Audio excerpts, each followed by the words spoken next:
Sveiki, čia Algimantas Kvecys, skeptikų draugijos narys. Turime dar vieną pokalbį skeptiškose pokalbiuose. Šį kartą kalbėsim apie kriminologiją, apie nusikaltimus, bausmes,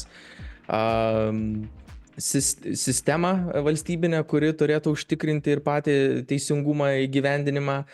Ir svečiuose turim Gintautą Sakalauską. Labas, Gintautai. Labas, Algimantai. Kuris, kaip suprantu, tikrai prie akademinės pusės prisilietęs, bus įdomu, kaip jis su pačia ta sistema, kuri jau įgyvendina tam tikros teisės viršinybės principus, yra susilietęs ir kaip su jie dirba, galbūt pakomentuos, man iš tavo biografijos galbūt nėra taip aišku. Ir pakalbėsim, kokia aplamai kriminologinė situacija Lietuvoje, kas pasikeitė, kokias tendencijas mes matom. Pakalbėsim apie tuos nenaudėlius, tą jaunimą nenaudėlį, kuris visada tik tais blogėja ir blogėja. Ir pažiūrėsim, ar čia mitas ar ne mitas. Pakalbėsim apie tam tikrus tokius galbūt iš sovietmečio laikų pareinančius ir aš spėju vis dar gyvius tam tikrus dalykus tiek pačioje sistemoje, tiek visuomenės mąstyme, kaip mes esam linkę viens kitą teisti, kokias bausmes palaikyti arba aplamai nusikalsti gal ir patys. Tai Gintautai, aš trumpą tavo dosiją perskaitysiu, kad čia žiūrovai žinotų, su kuo čia susidūrė, toks iš tamsos išlindęs prie kameros dabar, tai kad neišsigastų. Tai Gintauto pagrindinės mokslo interesų sritis yra baudžiamoji politika, bausmių vykdymas, įkalinimas, probacija, kriminologija, nepilnamečių justicija, vaikų teisų apsauga. 2005 metais Gintautas įgijo teisės mokslų daktaro laipsnį, nuo 2022 metų yra Lietuvos socialinio darbo tarybos narys. Bus įdomu, ką tu čia veiki šitoje vietoje. Nuo 2016 metų asocijuotas Tarptautinio bausmių ir bausmių vykdymo fondo narys. Nuo 2010 metų tu esi Lietuvos kriminologų asociacijoje, buvai ir pirmininku, buvai ir valdybos nariu. Tai gal ir pradėkime nuo to, kas čia yra socialinio darbo tarybos narys, socialinis darbas ir kriminologija, kas čia kur čia sąsaja? Jo, čia Algimantai toks labai netikėtas kampas, tarkim tokia kertelė, tokia kaip būdavo sovietiniuose butuose, tas toks tamsus kambariukas, tarkim, tai va čia socialinio darbo kontekstas ir maždaug apie tai, toks tolokas, bet nuo jo pradedant, tai aš 92 metais įstojau Teisės fakultetą Vilniaus universiteto, tada 4 kurse išvažiavau į Dresdeną studijuoti socialinio darbo mokykloje, aukštoje mokykloje. Ir ten būtent buvo specializacija, socialinis darbas ir baudžiamo justicija. Ir tos studijos Vokietijoje mane pakeitė labai stipriai, mano požiūrį į teisę, į nusikalstamą elgesį. Todėl, kad socialinis darbas bando keisti žmonių gyvenimus. Ir kai mes kalbame apie baudžiamąjį persekiojimą, tai mes matom, kad tokia formali baudžiamo persekiojimo sistema, kuri ten kaltina, teisę, vykdo bausmes, jinai tų gyvenimų nelabai keičia. Ir bent jau tam vakarų mokslas nėra suvokta, kad jeigu nori kažką keisti, tai būtent tą gali daryti socialinis darbas. Tai čia yra paradoksas, kad pas mus, tarkim, socialiniai darbuotojai atsirado įkalinimo įstaigose tik prieš 2 metus, nors faktiškai jie turėtų būti jau labai seniai. O tarkim, probacijos... Luktelk, tai socialinis darbas ir socialiniai darbuotojai, kaip čia susiję? Čia socialiniai darbuotojai kuruoja tą socialinį darbą, ar kaip čia? Tai tiesiogiai pagal socialinių paslaugų įstatymą socialinį darbą gali dirbti tik tai socialiniai darbuotojai, kurie yra baigę atitinkamas studijas. Tai yra bakalaurą arba magistrą. Tai aš to nesu baigęs, aš esu studijavęs, tarkim, 2 semestrus, tą ir tą. Tai va, ir socialinio darbo taryboje aš ten buvau pakviestas, todėl, kad toj veikloj mano daug yra tokių sąsajų su nevyriausybinėm, tarkim, organizacijom. Aš daug dirbau ir tokiai darbo grupiai, kurie kūrė resocializacijos ir integracijos tokią aprašą, kuris koordinuoja įkalinimo įstaigų, probacijos tarnybų ir savivaldybių ir nevyriausybinių organizacijų darbą integruojant kalinius. Tai va, tai maždaug per tai aš ten patekau, net į socialinio darbo tarybą. Įdomu, tai apie tai tikrai plačiau pašnekėsim, nes aš vieną klausimą irgi, kurį užsirašiau, yra susijęs su tą reintegracija. Tu iš karto patikslink, kad aš nesumaišyčiau, ką reiškia probacija? Probacija tai yra sąlyginis nuteisimas, bausmės vykdymo atidėjimas tai reiškia, kai žmogus yra nuteisiamas terminuotų laisvės atėmimu arba arešto bausme ir realiai jis nėra vykdomas ir jis Mhm. turi laikyti tam tikrų sąlygų, tarkim, terminuoto laisvės atėmimo atveju iki 3 metų, ane, arba lygtinis paleidimas. Tai reiškia, kad žmogus jau yra įkalinimo įstaigoje ir yra paleidžiamas lygtinai. Tai va, Mhm. žodžiu, ta pirminė forma, dar vadinamoji, reiškia front door ar ne pirminių durų, kurias stengiamasi kiek įmanoma tampriau uždaryti, kad neatsivertų kalėjimo durys yra probacijos dalis. Ir po to backdoor, ar ne, tai va tai jau galinių durų, reiškia, sistema, kai stengiamasi kiek įmanoma plačiau atidaryti, kad žmogus patekęs į kalėjimo įstaigą kiek įmanoma greičiau iš ten išeitų. Mhm. O kaip tu įvardintum, tavo dabartinės tas veiklos spektras, kaip jį geriausia apibūdinti, tai akademinė veikla yra, ar Taip, vis... aš dėstau jau 20 metų tuos dalykus, kurie man labiausiai patinka, kuriuo aš mokiausi vat, iš savo profesorių Vokietijoje. Tai yra kriminologija, Mhm. dėstau bausmių vykdymo teisę ir dėstau nepilnamečių justiciją. Tai va tokius 3 pagrindinius dalykus. Ir plus, aišku, darau tyrimus toje srityje, nes dėstymas vien teorinis, jisai mažai ką duoda, tu turi pajaustą realybę. Tai va kriminologija ta prasme ir yra dėkingas mokslas, kad jisai bando ištirti tą realybę. Ne, kad jeigu teisėjai ta realybė yra mažai įdomi, tai va kriminologija būtent tą realybę bando atverti. Tai va tokie 2 dalykai mano asmeniai, kuriuos aš išdirbu. Mhm. Dėstau ir tyrinėju. Tai iš esmės kriminologijos, vat, kaip mokslo tyrimai padeda ir formuoti tą teisę po to, nes jį pamato turbūt iš visų spektro galų, ta prasme, kaip ta sistema veikia, ar jį padeda reabilituotis, resocializuotis tiem žmonėm, ar mes turim daugiau tų įkalintų žmonių, ar tas teisingumas turbūt yra pasiekiamas ir panašiai. Gali, kaip sakyt, tam tikrais svertais padėti tą sistemą taisyti. Gali, tik čia tokia 2 bet yra. Tai pirmas bet Ja, nu yra, visada. jeigu sistema to nori, nes mes labai dažnai kriminologijoje atsiremiam į tokį ten įstatymų leidėjo ar valdininkų, ar netgi praktikų skeptiškumą tom idėjom, kurias mes siūlom ir kurias mes ištiriam, ne, kad Mhm. tikrai ne viskas, kas yra gero siūloma, tarkim, praeina per įstatymų leidėjo stalą. Jo, Taip, žinoma. jo, tai čia pirmas dalykas. Taip. Kitas dalykas, tie siūlymai ir mėginimas gerinti kažką yra tik dalis kriminologijos. Ta vadinamoji pozityvistinė kriminologija, kuri tikrai kažką siūlo, bando spręsti nusikalstamo elgesio problemą. Kita kriminologijos dalis yra kritinė kriminologija, kuri to nesiūlo ir kuri apskritai bando suprasti, kaip veikia ta formalios kontrolės sistema. Pavyzdžiui, kas sukuria tos baudžiamosius kodeksus, kaip juos sukuria, kaip jos taiko, kiek, tarkim, tenai sprendimų priimimų turi įtakos, nežinau, teisėjo lytis, teisėjo patirtis, teisėjo požiūris ar ne, kaip veikia bausmių vykdymo sistema. Iš tiesų, ne tai, ką jinai deklaruoja, bet ką jinai iš tiesų daro, ar ne. Mhm. Kritinės kriminologijos dalis tiesiog bando suprasti, kaip veikia pati sistema kontrolės, nebūtinai ką nors siūlydama, nes čia ką nors pasiūlyti yra labai sudėtinga. Nu, taip,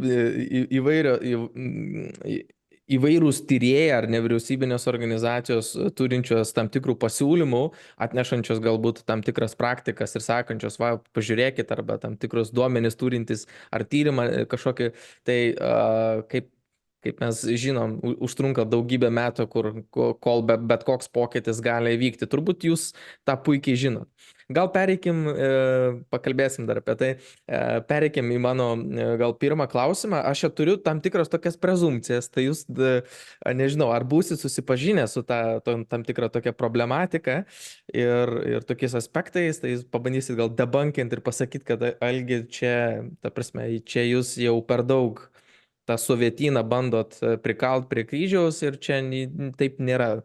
Tai mano prezumcija tokia yra, kad žinau ne vieną žmogų vyresniojo amžiaus, nes jie jau užaugau prie sovietų ir jų tas pats pikas, nu ten nuo ten kokių 35 metų, kai žmogus jau yra pasiekęs tam tikros tos karjeros brandos, tam tikros kažkokį gerbėjų susikūręs, didžiai daliai tuo metu jiem nepasisekė labai, nes daug kas pasikeitė. Nepriklausomybė, viskas vertėsi ir panašiai. Aš žinodamas tų žmonių prieš istoriją, kokias jie pareigas užėmė, žinau, kad jie iš esmės, nu, kaip čia būtų galima dabar iš dabarties apibūdinti, jie gyveno nepotizmo, tokiuose gilaus nepotizmo sąlygose kišininkavimo, vagysčių, sisteminio apgaudinėjimo tokios sąlygose. Aišku, galima tada sakyti, kad daug kas ten, vienas mėsos kombinate, kitas policijoje ten dirbo, kitos ten pieno kombinate, kitas kažkur bandeles kepė, žodžiu, tokia bendra tokia vagystė, bendra tokia sankloda. Ir jie perėję į tą naująjį tokį gyvenimą, tiesiog nesusitvarko, nežino kaip vat gyventi, kai tavo pagrindiniai įgūdžiai nebėra nepotizmas ir kaip apgaut, išnešt, pavogt, sudėliot kažkaip tai, bet reikia tavo jau kažkokių įgūdžių, kažkokios vertės, kur reikia kažkokių kitokių įgūdžių prisitaikyti prie tos naujos sistemas. Ir aš tokių prezumciją turiu, kad nemaža dalis tų žmonių, bent jau iš tų pažįstamų žmonių galiu teigti, kad jie turi labai tokį nemažą pyktį ant tų žmonių, ypatingai, kurie buvo keičiantis tą politinę sistemą, kurie įdėjo pastangą, kad pasikeistų ta Lietuva, atgautų nepriklausomybę ir padėjo pamatus tam tikriem naujiem dalykai, naujai santvarkai. Kaip jūs žiūrite į tą dalyką, į tokį nusikalstamumo tam tikro tokio, nežinau, jie galim sakyti buitinio, nors kartais, jeigu tu esi koks nors komisaras, tai čia gal ne visai buitinis nusikalstamumas ir nepotizmas, tokį persikėlimą į naująjį tą gyvenimą nepriklausomybės laikais ir kaip tie žmonės dorojasi būdami tokioj sankladoje. Nežinau, esate apie tai galvojęs, su kažkuo kita kalbėjęs ir kaip galėtumėte reflektuoti į tai? Joje, tai rodo ir tyrimai tos pačios korupcijos, pavyzdžiui, kad mes, kad turim dar labai daug, turim tų padarinių tos sistemos, iš kurios mes išėjom, to didelio mėšlo. Aš tikiuosi, kad tų žmonių, kaip sakai, tikrai nėra daug, aš taip norisi tikėti, nes jau praėjo nemažai laiko, bet faktas, kad daug įpročių likę lygi šiol. Ir nebereikalo mes tą sistemą vadinam, nežinau, ir melo imperija, ir blogio imperija, ar ne, kur, tikrai, tu turėjai gyventi tokio dvigubo gyvenimo kontekstą. Ne vieną daryti, kitą sakyti, kitaip galvoti, nesuktis kažkaip, žinoti, kad be pažinčių, be ten kažkokių papildomų mokėjimų, tu niekur neprasimuši. Ir aišku, per tuos 50 metų žmonės išmoksta tam tikrų strategijų, tam tikrų normų. Ir po to jas nėra taip lengva kažkaip tai pakeisti. Tai šitą puikiai įsivaizduoju. Taip, tai čia turbūt tas bus sunku. Jei kalbant tai, ką rodo tyrimai, tai tarkim apie tą pačią korupciją, tai jos Lietuvoje mažėja. Jeigu mes prieš 20 metų turėjom dar 30% žmonių, kurie teigia per paskutinius metus davė kyšį kam nors, tai tarkim pernai buvo jau tik 10%. Tas korupcijos suvokimo indeksas, jisai taip pat šiek tiek pakilo. Jis dar nėra toks kaip ten tų tokių pirmaujančių valstybių, tarkim, ten Danijos ar Skandinavijos šalių, bet akivaizdu, kad korupcijos kažkiek mažėja. Ne tiek, kiek mes turbūt norėtume, kiek, tarkim, kiek mažiau jos turėtų būti, bet kad yra žmonių, kurie pripratę prie tos sistemos ir toliau galvoja, kad tai bus, tai aš pilnai tikiu. Ar žmonių apklausos šitoj vietoje yra patikimas rodiklis įsivertinti tokiai situacijai, arba gal yra kažkokių kitų išvestinių ekonominių rodiklių, kurie rodo irgi ten juodosios rinkos, ta prasme, kiti rodikliai, kurie būtų atskirti nuo to noro arba galėjimo, arba, žinai, socialinio spaudimo pasakyti, kad tu čia... Yra gyventojų apklausos, kurios apskritai kriminologijai, sociologijai turbūt yra pagrindinis instrumentas. Aišku, jų būna visokių.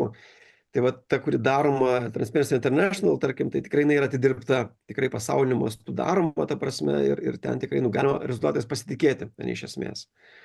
Tai o daugiau, tai indeksas, tarkim, sudaromas jisai pagal kelis tyrimus, 8 arba 9, sudedant, reiškia, į tam tikrą tokį bendrą rodiklį. Tai jis irgi yra patikimas, ar ne? Ten, nežinau, kartais pasirodo tokių, reiškia, rodiklių, tarkim, skaidrumo dėl viešųjų pirkimų, ten ir panašiai dalykų. Tai jie kaip, sakyčiau taip, visuma jų nerodo, kad situacija blogėtų. Arba kad, kad nurodo, kad korupcijos Lietuvoje mažėja, taip, tarkim, apibendrintai. Sudėtingas gal klausimas, vėlgi toks kompleksiškas, bet kažkaip norisi paklausti, jūs sakysit, kad nežinau, einam prie kito, bet ar jūs esate optimistas šito vietoje, nes turbūt įvairios galimybės būti neatskaitingam vienas kitam, ane, kaip piliečiams, atsiranda įvairių tų galimybių. Jos gal buvo anksčiau vienokios, dabar transformuojasi kitokios.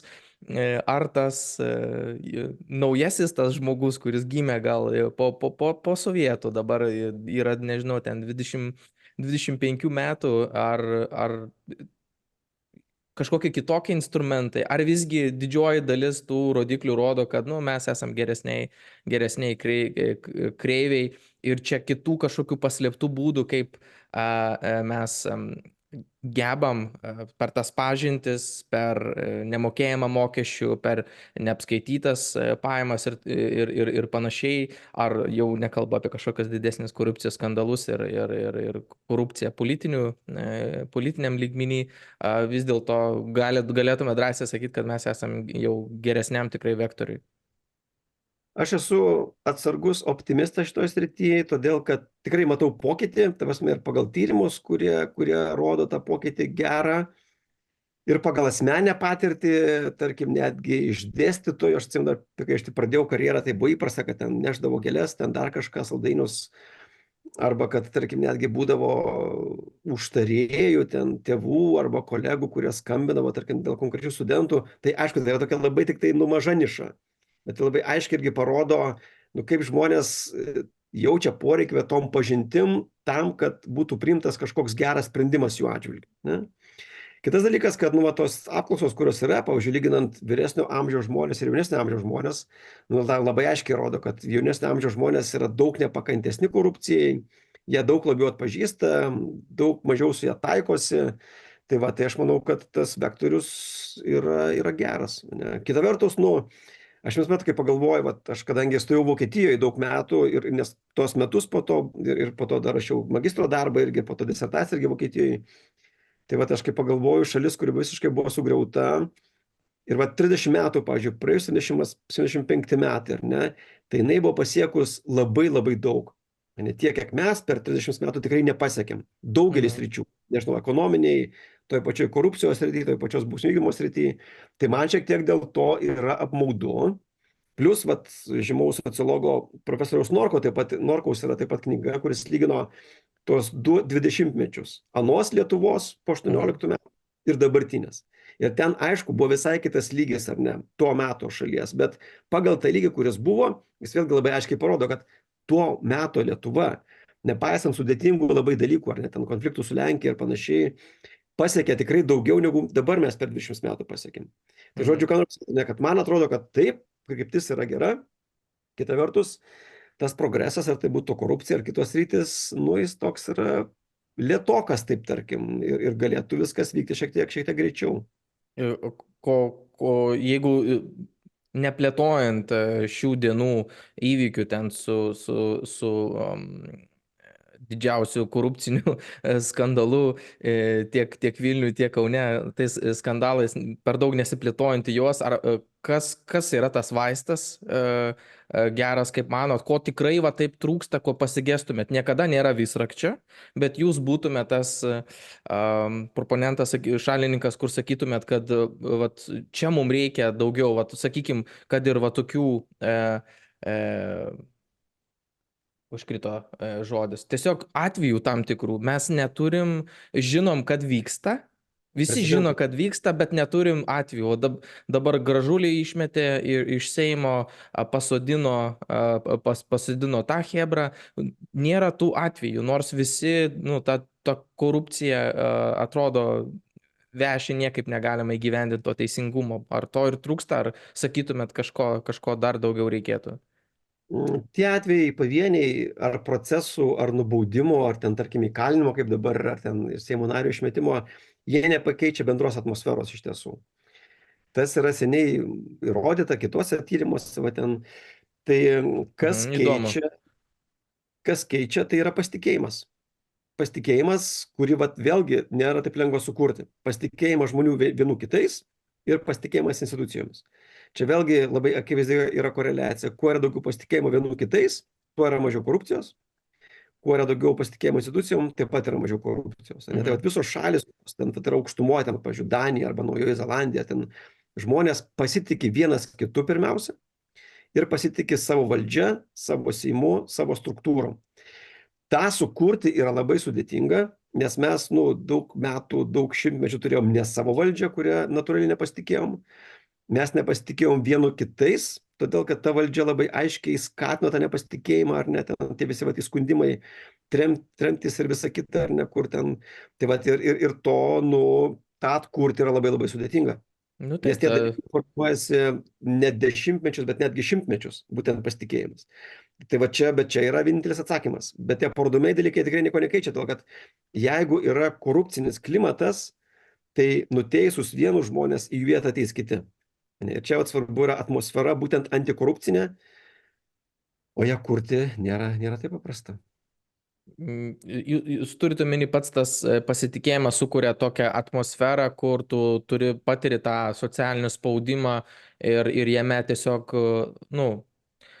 tie social restraints, tokie barjerai patampa tokie tvirtesni ir vykdyt pačią tą veiklą, turi mažiau galimybės, tiesiog tu būsi veikiausiai įskųstas, pastebėtas, galbūt tiesiog sudrausmintas vietoje ir netgi kažkoks mažas kažkoks tai bandymas ar kažkoks įvykis jau bus užkardytas ten pradžioje, jau pradedant apie kalbas kažkokiai tai korupcijai, o nekalbant, kai jau bus jau įvykusi ir kažkoks bus ten aišku žingsnis. Šiaip įdomus toks dalykas, nežinau, čia Amerikoje buvo toks straipsnis apie pasitikėjimą žmonių ir buvo toks įdomus rastas, man atrodo, ten buvo toks teiginys, kad dabartinis tam tikras politinis susipriešinimas padarė tokį keistą tokį fenomeną, kad žmonės patys teigia, kad gana pasitikė kitais, gana stipriai pasitikė kitais, bet galvoja, kad tie kiti, ypatingai jeigu tai yra tam tikrose socialinėse kitose grupėse, nežinau, ten baltaodžiai ir juodaodžiai, respublikonai ir demokratai, kad kiti, jau mumis tai labai jau nepasitikė. Ta prasme, kad neturi to.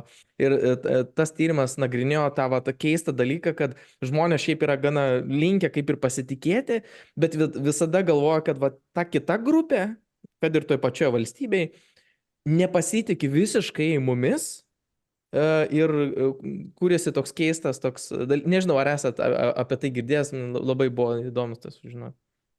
Ne, šito ne, bet čia dėl to, kodėl pasitikėjimas veikia, tai čia ne tiek dėl tokio nubaudimo, ar ten, kad kažkas įskurs, bet tiesiog, kad tau to nereikia. Tau nereikia to, nes tu žinai, kad tu gali viso to siekti teisėtais būdais ir priemonė paprasčiausiai. Aš pasakysiu tokį paprastą pavyzdį, kur aš jau tikrai daug galiu surasti dėl tokio, lygi šiol mūsų dvigubo mąstymo kažkaip, arba tokio sužaloto bendruomeniškumo, apskritai. Aš prieš 25 metus buvau seminare Vokietijoje ir tikrai buvo labai geras seminaras apie socialinį darbą, solidarumą ten ir socialinę apsaugą ir panašiai. Ir tai buvo pietų Vokietijoje ir mes, reiškia, lietuvių grupė ir vokiečių grupė ten buvom kartu ir ėjom per vynuogyną. Ir tiesiog mes lietuviai ėjom ir skynėm tiesiog kiekės vynuogių. Tiesiog atrodė, taigi kabo, tai kasgi čia tokio, ar ne? Ir aš kaip šiandien pamenu, to aš tada nesupratau, vokiečiam buvo šokas. Jiem buvo šokas, kad mes lietuviai ėjom ir skynėm tas vynuogės, ar ne? Mes parsinešėm, kažkaip dalinom, jie neėmė, bet žodžiu nieko nesakė, bet aš mačiau, kad jiems buvo šokas. Dabar aš suprantu, kodėl. Arba aš tą supratau turbūt po kokių 5 metų, ar ne? Jiems buvo nesuvokiama, kad tu gali imti kažką ne savo, nepaisant to, kad tai yra daug, kad tai yra, nuskinsi tą kekę, taigi didžiuliai hektarai vynuogių, tai nieks nenukentės. Bet pats principas, ne, yra, kad tu neimi, ne? Tai kiek mes, taip sakant, jaučiam tą solidarumą, ir kad tu per tai darai kitiems žalą, čia yra esmė pati. Ne? Kad tu gali priimti tam, pavyzdžiui, kyšį, nežinau, nes tu ten gauni mažą atlyginimą, arba priimti į darbą, ten, nežinau, draugo, dukrą ar sūnų, todėl, kad savo draugas, ar ne, bet tu turi suprasti, kad per tai nukenčia kiti, bendra sistema. Ne? Ir to bendrumo augimas yra pagrindinis kriterijus antikorupciniam klimatui. Kurį, aišku, auginti yra labai sunku. Tą turiu omeny. Tai čia vėlgi, čia sakau, tokia Banenberg yra, kuri net yra parašęs disertaciją, habilitacinį netgi darbą apie antikorupciją, būtent apie tai rašo, lygintama, tarkim, skirtingas šalis. Tai čia yra esmė.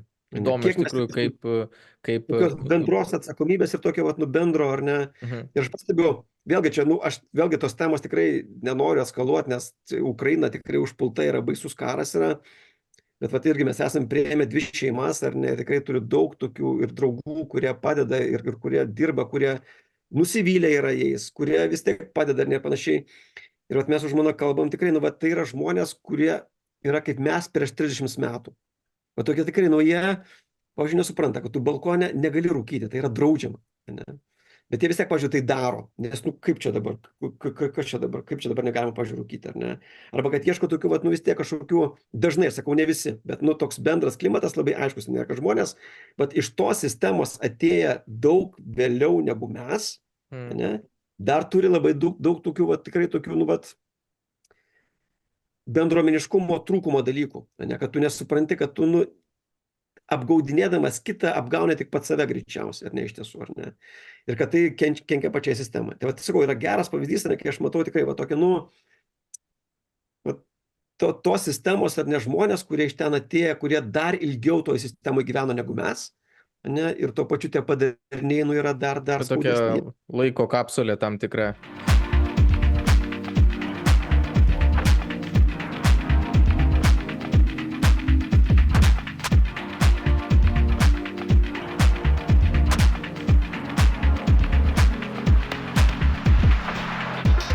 Tas nusikalstamumo aplamai, tas, kaip mes suprantam, kas yra nusikalstama, kas yra leidžiama, juk ne tik per įstatymą formuojasi, ta prasme, viskas yra labiau, nu, padirkiau, paskendę tarp tos įstatyminius normos ir kokios yra tokios bendruomeninės tam tikros normos. Kokią įtaką padarė taip, kaip mes traktuojam, kas yra nusikalstama, galbūt ir, nežinau, paskatina arba legitimizuoja tam tikrus veiksmus daryti, kaip sovietų laikų būtent tokia bendra samprata, bendras diskursas įtakoja mus dar šiandieną. Kaip jūs matot, tiek iš tos pusės, kaip ir visuomenė toleruoja, leidžia ir gal per šitą prizmę jo. Aš gal pasakysiu irgi tokius 2 pavyzdžius. Ta pati korupcija, tarkim, tai vat Lietuvoje, tarkim, nu, maždaug ten 10% gyventojų teigia, kad jie yra davę kyšį per paskutinius metus. Tada 2/3 smerkia korupciją, o 3/4 sako, kad jeigu man reikėtų išspręsti kažkokią problemą ir reikėtų duoti kyšį, aš tai duočiau. Ne? Nu, čia yra pirmas pavyzdys, ne, kaip yra prieštaraujama, reiškia, savo pačiam, kad tu smerki, bet tuo pačiu darysi tai, jeigu bus tokia galimybė ir, reiškia, ir poreikis. Tai čia yra pirmas pavyzdys, ne? Antras pavyzdys, tai čia grinai yra iš tos sistemos, ne, kad tu supranti, kad arba tu netiki, kad tu skaidriu keliu gali kažkaip tai išspręsti problemą. Čia yra pirmas dalykas. Kitas dalykas, va dabar irgi su studentais daug analizuojam seksualinio smurto ir apskritai smurto artimoje aplinkoje fenomeną, ne? Ir vat yra istorikų, kriminologų arba istorikių, kriminologijų, kuriuos tai analizavo, kaip tai buvo anuomet, ar ne? Kad tai buvo tie patys įstatymai iš esmės. Ne, kad už smurtą buvo baudžiama, už išžaginimą buvo baudžiama, seksualinę prievartą buvo baudžiama. Bet tada, tarkim, darytas tyrimas, ar nerodo... Bet čia anksčiau, ką tu turime anksčiau, čia prie sovietų laikais? Sovietų laikais. Tai va, tai ten tyrimas rodo, pažiūrėjau, darant interviu su tuometiniais milicininkais, ne, kad, nu, arba apskritai žmonėm, jie sako, bet tai niekas už tai nepersekėdavo. Kad dažnai buvo kaltinama pati auka, kad tu ten kažkaip netaip apsirengi, kad tavo toks vaidmuo, kad tu turi kentėti, kad vyrą reikia gerbti ar ne ir panašiai, kur tiesiog, nu, iš principo įstatyminė bazė buvo tokia pati kaip dabar, ne, bet praktiškai niekas už tai nepersekėdavo, ar ne? Ir va dabar, pavyzdžiui, nuo 11 metų, reiškia, Lietuvoje įvyksta, reiškia, didžiuliai pokyčiai, kai mes priėmėm smurto, reiškia, apsaugos įstatymą. Iš esmės ten pasikeičia tik tai, kad nebereikia skundo ir mes matom, į ką visą tai išvirsta. Ne, kiek mes daug tokių atvejų turim ir staiga ta tema tampa labai svarbi. Čia 5500 per Liepos spalio mėnesius, man atrodo. Tai čia vien orderio, jo, bet jeigu žiūrėtume ten dar plačiau, kur, tarkim, nėra orderio, tai ten tikrai yra 10 000 atvejų. Pats iškvietimas, tiesiog pranešimas, ne? Jo. Tai va tai, nu tai va tai pavyzdys, ne, kaip, nu, sakau, ta bazė teisinė nepasikeitė nežymiai iš esmės, ne? Bet pats jautrumas tai temai jis tapo daug didesnis. Nu tai va, tai čia mes ir matom tą sistemą, ar ne, kuri tokia buvo vat, labai, nu, kaip tokia stagnacinė, su daug stereotipų, su daug tokio inertiškumo, ne, kur daug, tarkim, pavojingesnės buvo laikomi politiniai nusikaltimai, o ne tokie, va, reiškia, būtinis Mhm. smurtas. Dabar mes tą matom visai kitaip, ar ne, kad tas smurtas artimoje aplinkoje jis duoda labai daug žalos iš tiesų. Ar pasakytumėt, kad nu, vis tiek būna turbūt skirtingos tos teisinio reguliavimo ateimo tos stadijos, ta prasme, galbūt ateina kažkoks tai, nežinau kaip čia būtų, neturiu žodžių, kaip tai kol kas įvardinti reikėtų, kai tu turi tam tikrą pokytį, kurį įneša, nu, pavyzdžiui, šiuo atveju smurtas artimoje aplinkoje, ne? Ir jis taip sukelia didžiulę bangą iš karto tam tikros kreipimusi, tada pranešimų ir panašiai. Ar kokius analoginius pavyzdžius galėtumėt pasakyti, kurie buvo tokie kardinalūs? Nes man atrodo šitas gana toks kardinalus, kai tu įneši tam tikrą reguliavimą ir tada sistema gali priimti tuos pranešimus, užklausimus, ar nesvarbu, jeigu tai būtų kažkokia kita sritis, ir tada užplūsta sistema, kuri turėtų užkardyti tos dalykus ir gal net nesugeba Ar yra buvę tokių kitų atvejų, kurie parodytų, kad kažkokia tai grupė, pavyzdžiui, ne, tam tikrą galbūt patyrė tam tikrą tokį neteisingumą ilgą laiką ir dabar tik tais gavo tą įrankį, su kuriuo gali kažkaip dorotis. Kažkokiu kitų atveju atsimena tokių?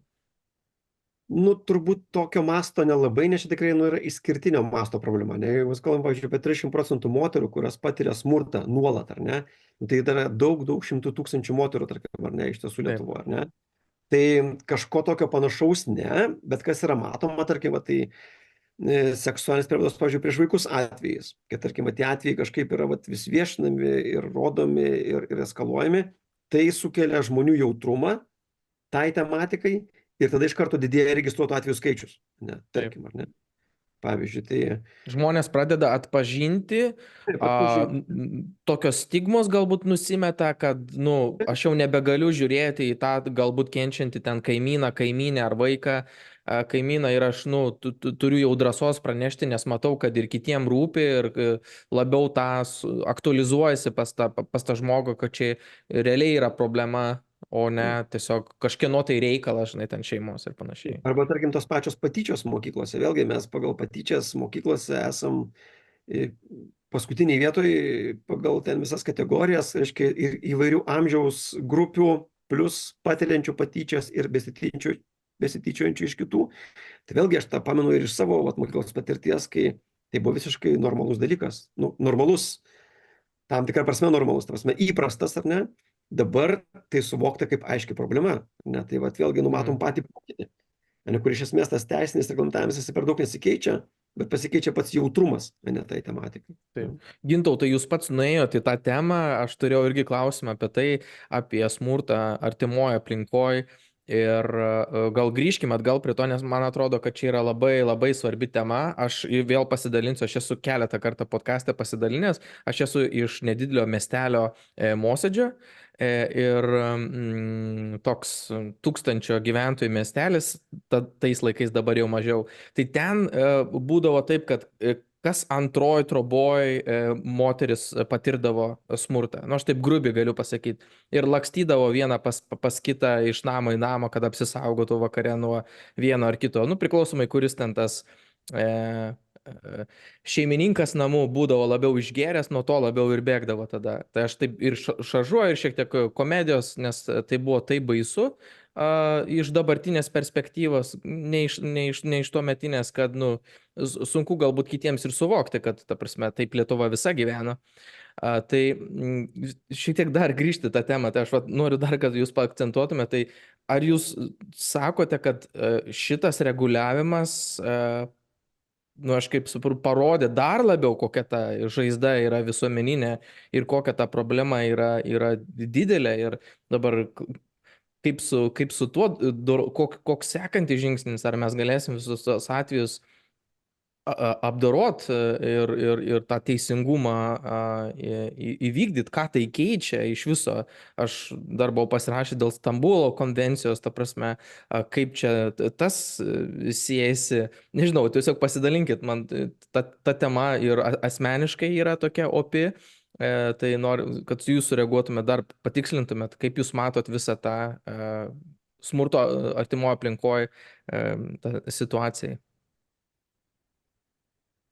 Nu kaip, tai yra sunkiai sprendžiami dalykai. Ne, kad jeigu mes turim tokią ilgametę tradiciją, ne, kur tikrai dėl tokio lyčių neligybės ar ne, stereotipų visokiausių, to smurto yra daug. Tai tada yra naivu tikėtis, kad kažkoks smulkus teisinės pakeitimas, ne kažkaip tai tą smurtą iš karto ims mažinti, nors 12 metais policija sakė, kad mes jau taikom priemonės ir jau nusikaltėliai supranta, žodžiu, kad smurtauti neapsimoka ir tuoj smurtas maždaug pasibaigs. Nu, tai Ar pasikeitė kažkas? Niekas nepasikeitė, mes kaip turim tos 10 000 atvejų registruotų per metus, tiek ir turim, tai čia tik tai registruotų. Aš jau nekalbu apie kreipimusi, ten jau yra daug kartų daugiau iš tiesų, ar ne? Tai čia aš, čia yra tokio turbūt teisingiausias yra atsargaus progreso strategija, ne? Aš pats gana skeptiškai žiūriu į tą įstatymą, todėl kad pirmiausia, tais 12 metais, kai jau įstatymas galiojo, pilna apimtim įsigaliojo, reiškia 11 metų pabaigoje, policijai nebuvo skirtas joks papildomas finansavimas. Ne? Taip pat ir visom kitom paslaugom, kurios buvo būtinos. Tiesiog buvo nuspręsta, viskas skundo nebereikia, policija turi persekioti, nors policija sakė, kad žiūrėkit, mums reikia daug daugiau pajėgumų ir tiek, ar ne? Ir čia tada yra pavojus perlenkti lazdą. Nes jeigu mes galvom, kad mes kitom priemonėm, reiškia, kažkaip tai pakeisim tą sistemą, tai nežinau, nubausdami kaltininką pirmą kartą, antrą kartą, tada iškyla klausimas, o ką daryti trečią kartą, pavyzdžiui, kokia tai turėtų būti bausmė, tada greičiausiai jau įkalinimas, ne? Tas įkalinimas tai yra žalingas, ne, kad tu, žodžiu, viena vertus turi apginti tą, kuris kenčia, dažniausiai tai būna moteris, 9 iš 10, kartais vyrai, kita vertus neperlenkti lazdos, reiškia tokiu, visišką tokią moralinę paniką ir represyvumą. Ir tada rasti kažkokį balansą yra labai labai sunku, ar ne iš tiesų. Visa grandinė įsijungia, tada užkišamas yra visos institucijos, to pačiu įkalinimo įstaigos ir gali būti tiesiog perspaudžiama, ta prasme, Nes, pavyzdžiui, mes matom tą patį statistiką, ar ne, kad tuo metu policija labai akivaizdžiai turėjo registruoti, nes buvo naujas įstatymas, kuris tą liepė, ten be jokio skundo be nieko, bet tuo pat metu mažėjo kitų registruotų nusikaltimų. Ne, kur akivaizdu, kad policija turi tam tikrus pajėgumus, kurie negali apimti visko. Tai greičiausiai buvo taip, kad tiesiog užmerkė akis prieš ten vagystės, pavyzdžiui, ir sakė, gerai, dabar yra smurtas mūsų prioritetas. Po to mes matom, ir tą vėlgi rodo tyrimai ir kolegų atlikti, kad tas toksai entuziazmas policijos po truputį blėso. Kad jie tikrai jau registravo ne viską, bandė kažkaip aiškintis, derinti, kažkaip ten prašyti taikytis ir panašiai, kurie suprato, kad vėlgi tas toksai griežta tokia linija, jinai nepakeičia visko iš esmės, ar ne?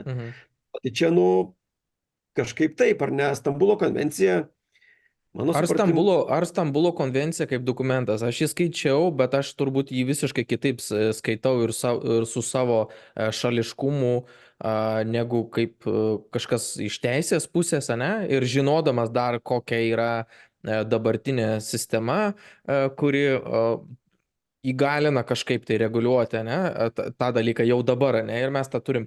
Ar tas dokumentas, kokią jis vertę kūrė smurto artimoje aplinkoje, sakykime, šitam, kokią jis vertę kūrė, ko jis nekūrė, ką jis gali padaryti, ką negali, čia yra daugiau simbolinis kažkoks tai dalykas, kuris vėliau gali kažkokias implikacijas turėti, apie ką tai iš esmės jūsų akimi yra ir kaip tai suartina. Didelę vertę. Pirmiausia, turbūt dėl 3 dalykų. Tai ką reikėtų žinoti, ir turbūt žmonės to nelabai įsivaizduoja, kad tokio pobūdžio konvencijos ruošimas yra labai labai ilgą laiką. Kad dirba ekspertų grupės, ar tai būtų Europos tarybos konvencijos, ar Jungtinių tautų, kurios tikrai tą tekstą glūdina, analizuoja, susirenka ekspertų nuomonės. Ir tai nėra dokumentas, kuris, gali sakyti, mums jo nereikia ir tiek, ar ne? Tai tikrai yra daug darbo įdėta. Tai aš nežinau, tikrai jokios konvencijos ar jo projekto, kuris turėtų kažkokius tai blogus kėslus, kaip čia daug kas, arba dalis, tarkim, žmonių įsivaizduoja, ar ne? Antras dalykas, klausimas, kam apskritai reikalingos konvencijos, kurių mes turim, nežinau, šimtus turbūt Lietuva, kur yra pasirašiusi, tai tam, kad mes tarptautiniai bendruomeniai sutartume dėl vieno bendro tikslo ir jos siektume. Tai čia tas labai aiškiai yra nurodyta ir suvokta, kad lyčių nelygybė yra pirmiausias smurto veiksnys, kurį reikia mažinti per švietimą, per pagalbą aukoms ar ne, ir panašiai, ar ne. Tai ilgalaikiai perspektyvai, nepriklausomai ten nuo parlamentinės daugumos ir panašiai, nes konvencija, kai pasirašai, ratifikuoji, jinai galioja ir tiek, tu jo nepakeisi, pavyzdžiui, kaip gali pakeisti bet kokį įstatymą Lietuvoje, ar ne. Nu, trečias dalykas, dėl tos socialinės lyties, ar ne, gender, nu, tai čia apskritai man kaip teisininkui tas yra, nu, nežinau, juokinga, ar liūdna, ar gaila, nes konvencija neapibrėžia sąvokų jokių bendrai. Pavyzdžiui, vaiko teisų konvencija, kurią mes pasirašėm 25 metais ir ratifikavom, jinai sako, kas yra vaikas. Jis sako, vaikas šioje konvencijoje yra asmuo iki 18 metų. Tai būna, pavyzdžiui, studentai rašo darbus, sako, vaikas yra pagal konvenciją tas ir tas. Pagal konvenciją, bet ne šiaip kas yra vaikas. Vaiko teisų konvencija nenurodo šalims. Kas yra konvencijoje traktuojamas, ne kaip vaikas? Tai čia lygiai taip pat. Gender, blogas vertimas, socialinė lytis, kažkas blogai išvertė, irgi faktas ar ne, bet jis nepasako, žiūrėkit, kad dabar socialinė lytis yra jums visom šalim kažkokia privaloma savoka. Jis sako, žiūrėkit, dėl gender, ar ne, dėl socialinės neligybės, ar ne, todėl kad nei, nežinau, vulvos ar penio turėjimas, jisai nesukuria neligybės iš esmės, nesukuria socialiniai santykiai pirmiausia, ar ne, bet ne biologinė lytis. Ir tą norima pasakyti, žiūrėkit, kad dėl socialinės gender neligybės, ne, yra taip ir taip. Ir tada paaiškinama, kas tas gender yra šitoj konvencijai, ne, ir viskas. Ne. Jinai tikrai nieko neprimeta. Ne. Tai va tie, kurie sako, žiūrėkit, kad čia mums kažką primeta, nu tai nu kaip, manipuliuoja žmonių jausmais. Ar jūs turite omeny, kad tiesiog čia yra nesupratimas, kaip yra pačios konvencijos formuojamos ir ką jos implikuoja, nu, tradiciškai, ta prasme, ką apibrėžia pats tas tekstas savaime tos konvencijos ribose ir ką tada tie tam tikri apibrėžimai implikuoja ar ne jau į kažkokią tai valstybės teisę. Tai čia yra tam tikri nesusipratimai. Ar jums teko įsivelti kažkokias tai diskusijas labiau matoma šitoj srity dėl Stambulo konvencijos to aiškinimo čia ir panašiai? Ar yra nesupratimas, bet nesupratimas žmonių, kurie neprivalo suprasti, bet faktas, kad yra žmonių, kurie to nesupratimo manipuliuoja. Ir va tie, kurie manipuliuoja, tai aš nemanau, kad jie nesupranta. Nes tikrai žmonės yra įsilavinimo didžiąją dalimi, ne? Bet kai pažiūrėtumėt visą procesą, kas priešinosi Stambulo konvencijai, kitose šalise Lietuvoje, tai yra visos populistinės jėgos, ne? Kurios skalambė, kad yra grėsmė, kad čia yra kažkokie ten dalykai ateina iš vakarų blogi, ar ne? Kad čia yra kažkokia ten diktatūra ir panašiai, tas grynai manipuliuoja tų žmonių jausmais ir nuomonė, kurie to nelabai supranta iš tiesų. Man pačiam, taip tiesiogiai nėra tekę, nes sakau, aš net nežinau, apie ką čia diskutuoti apskritai yra kalba. Manau, tiesiog, kaip ir sakai, visi, kurie skaitė, mato, kad ten nieko blogo nėra, ir čia yra grynai, dalykas, kuris, visiškai yra, nežinau, ką čia diskutuoti iš tiesų. Čia kaip ir su kiekvienu pokyčiu, ta prasme, galima pasimti jo dalį ir tada pateikti, sakykime, socialinės arba lyčių nelygybę kaip po bandymą suvienodinti kažką. Ta prasme, kad visi būtų vienodi per tokią prizmę. Ir prasideda viena problema. Tada ištrauki kitą kažkokią tai dalyką, aspektą, sukuri antrą kažkokią tai problemą. Aš garantuoju, kad bus ratifikuota, vėliau ar anksčiau. Tikrai nebus ratifikuota, nes jeigu mes einam tuo keliu, tai nėra kažkoks vertybių primetimas, dar kažkas, tai yra logiškas, labai aktualių problemų sprendimas, instrumentas, vienas iš. Ne, iš tiesų, ir tikrai kada nors mes jį priimsim, jeigu mes eisim tuo keliu, o ne pasuksim ten, kur mes nenorim pasukti, ar ne? Bet mes prarandam laiką. Geriausias pavyzdys šiuo atveju yra fizinių bausmių vaikams taikymas, kur dar 2004 metais Jungtinių tautų komitetas vaiko teisių sakė, žiūrėkit, jūs esat vienintelė šalis Europoje to neuždraudusi. Nes tai reiškia buvo tokie 3 dalykai. Vėl paskutiniai buvo? Taip, tik 17 metais, reiškia, faktiškai 13 metų buvo aišku, kol nenutiko ta visa liūdna istorija su matuku, ar ne, kuris buvo uždaužytas, ir net tada dalis žmonių sakė, tai yra tėvų teisė, tai yra šeimos teisė, auklėti vaikus kaip jie nori, panašiai. Vis tiek buvo, reiškia, tai kiek praėjo laiko sukurti naują logišką sistemą, kur dabar visiems aišku, kad to reikėjo. Ta buvo padaryti jau prieš 20 metų, bet dėl tokio pasipriešinimo, manipuliavimo jausmais, dar ten kažkokiam nesąmonėm, tą mes prarandam, ta prasme. Tai dėl to čia gal būtų klausimas, kuris į paskutinį kristų, bet jūs dabar įvardėjo tokius aspektus, tai kaip Kaip, kaip jūs įvardytumėte tą prasikeitimą tam tikro, nežinau, kultūrinio, nebūtinai progreso, bet kažkokios tam tikros evoliucijos, tam tikros ir teisinio tada reguliavimo tos dinamikos, nes kas čia per lietuviai tokia tauta dabar, ne? Tokia visiškai posovietiniai atsilikę, kad tiktais sutvarkytą visą, nežinau, gyvuliškumą, kažkokį tai perdėtą tradicionalizmą, tam tikrą dogmatinį kažkokį tai matymą, kažkokį tai, nežinau, galima tiktais taip stipriai sureguliavus teisiškai viską sukonkretinus ir tiktais tada mes galim kažkaip tai tinkamai vienas su kitu elgtis. Kaip jūs matot šitą dalyką? Čia vienintelė tokia auklėjimo priemonė, kuri gali per trumpesnį laiką pakeisti tuos ir čia mes, kaip sakyt, nepriauklėsim čia per švietimą, čia nieko nepadarysim, paimkim tas gerasias praktikas, suvarykim viską ir pakeiskim įstatymus ir tada bauskim, kontroliuokim ir ateis tas pokytis greitas. Kaip jūs matot, kurioj vietoj tas pasikeitimas, kur mes nedaugę dar esam, kur galbūt persistengta galbūt yra, nežinau, pagal mūsų, gal čia toks keistas. Ar mes esam kur nors persistengę per savo, lyginant su mūsų kaip po visuomenės raida? Ta prasme, mes gal nepasiruošę ir įvairių irgi tokių, kaip sakyt, argumentų, mesgi nepasiruošę esam, ta prasme. Panevėžys, nepasiruošęs pamatyti, kad yra homoseksualių žmonių Lietuvoje. Tai Panevėžys nepasiruošęs, ten Gargždai irgi kažkam yra nepasiruošę nemušt vaikų, žinai. Tai gal tikrai nepasiruošę tie žmonės yra tokiem pokyčiam? Dėja, tai čia kaip, teisė eina kartu su ta visuomenės tam tikra, nežinau, tokiu sąmoningumu ar tam tikra kultūra. Bet ar tikrai kartu?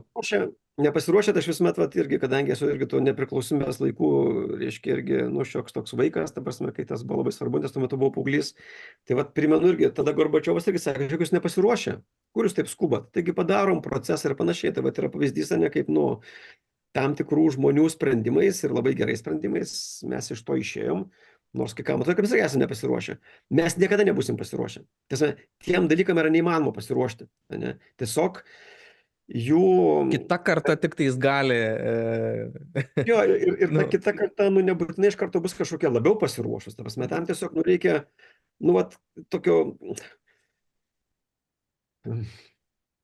drąsos, kur mes labai ją gyrėmės, bet ką noriu pasakyti, man labai yra įstrigęs, grįžtant gal prie to bendruomeniškumo, ar ne, gal klausimą, tų pačių gal net narkotikų, žinau, kad irgi tas klausimas buvo, bet man labai patiko, kaip airiai įteisino tos pačios lyties santuokas, ne? Jie diskutavo apie tai. Tiesiog, reiškia, buvo bendruomenėse organizuojamas diskusijos ir buvo aiškinamas, kas tai yra, kokios yra grėsmės, kokie yra trūkumai, privalumai, ir išdiskutavo. Buvo referendumas ir nusprendė, kad taip, tegu būna, nes čia iš tiesų viskas yra nutvarko, ar ne? Tai ko mes, man labai daug turim tokio iš ankstinio žinojimo, neperklausto, neturim diskusijos kultūros apskritai ir refleksijos, ne? Mes tokio, tikrai šiek tiek, tokio argumentavimo tokiam racionaliam lygmenį, ne? Kad daug kas vyksta kažkaip tokiais, gandais kažkokiais tokiais... Nuotrupom tokiom... Tokiais, neperklaustais dalykais, ar ne? Tokiam klišėm iš esmės, ar ne? Tai ir čia, aš turbūt tautos kažkaip nekaltinčiau, nes, tos tautos būna labai įvairios, ir čia gali nutikti bet kam, bet mes, esam tokie, tos sovietinės sistemos stipriai paveikti, ačiū Dievui, daug mažiau negu rusai, arba tie patys ukrainiečiai, pavyzdžiui, arba baltarusiai, tikrai mes vis tiek turėjom tam tikrą tokį mąstymą, savarankiškumą, bet tie gebėjimai mūsų yra daug prastesni negu, tarkim, švedų arba olandų, pavyzdžiui, ar ne? Bet aš labai gerai atsimenu, kažkuris Amerikos prezidentas, pokary, dabar neatsimenu, kuris sakė apie vokiečius po Antro pasaulinio karo. Šita tauta niekada negalės būti demokratiška. Ne? Niekada. Ne? Ta prasme, čia jau gene, ne? Šita yra viskas jau. Tai praėjo, 49 metais jie priėmė turbūt vieną moderniausių konstitucijų, kur buvo parašyta, kad žmogaus orumas yra neliečiamas pirmam straipsnėje, ir faktiškai 59, 63 metais tai buvo visiškai demokratinė šalis. Ne? Tai čia tas toksai toks kaip, sakyt, tautom, ar čia būtų lietuviai, ar ten tie patys rusai, ar kiti toksai etikečių klijavimas, nu nebūtinai jis yra teisingas. Tiesiog yra situacijos, yra patirtis istorinė, kultūrinė, nu, kuri vat lemia tam tikrą vat mūsų tokį vat, nu, negebėjimą. Pavyzdžiui, tas pats, kodėl Petras Gražulis, aš net šiandien, aš kai išgirdau per radiją, kad nuo 96 metų jis yra Seimo narys. Ne? Tai nesuvokimo proto iš tiesų, ar ne? Tai kiek žmogus uždirbo pinigų vien iš to, ar ne? Tai klausimas, nu, ar nebuvo galima jau bent praėjusius rinkimus jo neišrinkti, pavyzdžiui, ar ne? Nu, kur, nu, akivaizdu, tai yra visiškas cirkas, ne, kas vyksta. Turim. Tai tokių pavyzdžių mes turim labai daug, būtent, ar ne? Ir čia dar, vat, yra, nu, va tokio kažkokio paieškos, ar ne kažkokio ten, vat, kažkokio gelbėtojo, kažkokio charizmatiško žmogaus, nes kuris šneka nesąmonės, bet kažkam jis patinka, ar ne? Nu, tada mes juos renkam, nu, ir turim tą, ką turim, tai...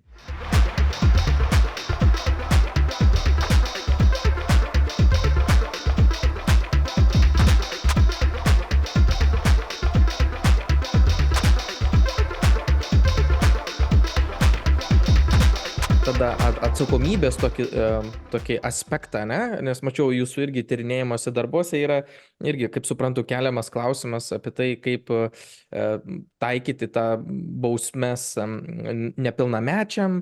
Tada aš taip susijęsiu kelius raktažodžius ir pažiūrėsim, kaip jūs į tai sureaguosit. Tada atsiranda tam tikrų kitų mokslų, kaip neuropsichologijos, tam tikros irgi tokios naujų tyrimų išvados apie tai, apie prefrontal cortex išsivystymo tam tikrą raidą, kada žmogus jau gali priimti sprendimus už save.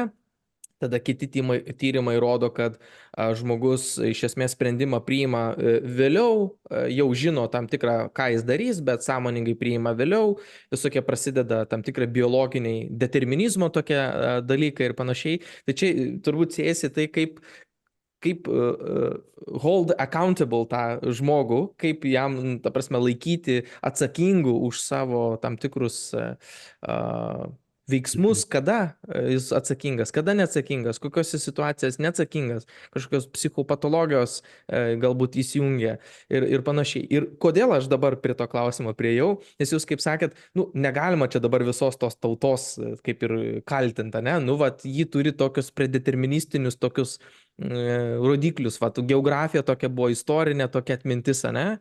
Tos kolektyvinės, asmeninės traumos tokios, vat, ir turim tokį išaiškai. Nu, ir negalim visų kaltinti savo tėvų už visas kažkokias tai dalykus, dėl kurių mes dabar skeptiškai žiūrim ir kritikuojam, žinai, buvusias santvarkas ir taip toliau, žinai. Tai kaip ir paprasto asmens, ne? Tai mes gal negalim kažkom tai kaltinti. Kaip žiūrit jūs iš kriminologijos pusės ir kaip tie mokslai, kurie atranda tam tikrus dalykus, vat, iš biologinės pusės, ne, kaip kas vyksta žmoguje, įtakoja galbūt tą patį kriminologijos mokslą ir tada pačią teisę ir to teisingumo taikymą. Jo, čia geras klausimas, nes, nu, faktas, kad tam tikra duotybė jinai yra. Tarkime, tai, kad mes turim daug smurto, ne, ir patyčių, ir sunkių sveikatos sutrikdymų, ir fizinio skausmo sukėlimo, ir smurto artimoje aplinkoje, ir tų pačių nužudimų, ne, mes turim daugiausia, ne, kartu su Latviais ir Estais Europos Sąjungai. Ne. Rusai, ukrainiečiai turi jų dar daugiau, ar ne? Tas, kad mes labai aiškiai esame tam tikras regionas, kur to smurto yra daug. Ir taip sakant, ta tokia vat, kolektyvinė atmintis, nu, jinai liudija, kad yra tam tikra duotybė. Ne? Tai pavyzdžiui, vienas iš tokių paaiškinimų, tarkim, yra, kad dėl vyriškumo krizės, ne, kuri va toj sovietiniai sistemai buvo tokia, nu, labai iškreipta, ne? Kad viena vertus buvo tas vyriškumas labai turėjo tam tikrą standartą, kad tu turi būti stiprus, va, turi neverkti, ten turi, žodžiu, va, dirbti tam vyriškus darbus, ne? O iš tiesų vyrai buvo labai nugalinti, nes viską valdė moteris. Ne? Tai va, jos tvarkė dalykus, jos buvo atsakingos už šeimą ir panašiai. Ir va ta tokia vyriškumo krizė, jinai va tą smurtą didina, tarkim, ar ne? Daug labiau, pavyzdžiui, negu vakaruose. Tai nereiškia, kad tenai nėra smurto, bet pas mus jau yra daug daugiau, ar ne? Tai va tokia socialinė duotybė, nu, akivaizdžiai tam tikrus dalykus lemia, ne?